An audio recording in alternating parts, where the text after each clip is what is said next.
આજે તો બારે મેં ખાંગા જેવો માહોલ થઈ ગયો હતો અને જ્યાં જુઓ ત્યાં પાણી પાણી થઈ ગયું. તો આજની કહાની એવી છે કે સવારમાં બરાબર ઉઠીને મેં જોયું તો ઝીણો ઝીણો વરસાદ ચાલુ થઈ ગયો હતો. થયું કે ચાલ ઘડીક રુદ્રવીરને રમાડી લઉં.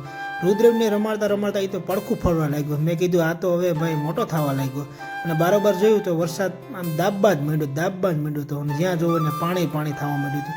તો થયું કે ચાલ બજારે જાય અને કેવું પાણી છે. પણ આ બારીએ મને કોણ જોવે છે? મારા વિડીયો જોવે કે મને જોવે? અને મેં જોયું ગામમાં તો ભાઈ પાણી હોય અને આ આનંદ છે વરસાદનો. ભાઈ ગાડીઓ લઈને આવે, કોઈ સાયકલ લઈને આવે, પણ આ જ આનંદ છે ગામડાનો. અને પછી હું ચાલ્યો ગાંગનાથ મહાદેવ મંદિરે.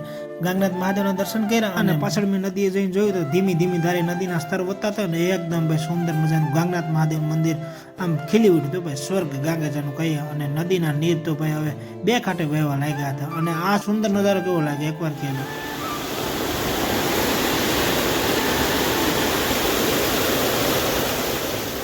અને ગમે એટલી નદી આવે પણ જો મહાદેવને આટો ફરીને નદી જાય ને એના જેવો આનંદ અલગ હોય. અને પછી હું ને કાળા આપવા નીકળી ગયા હતા ગામમાં.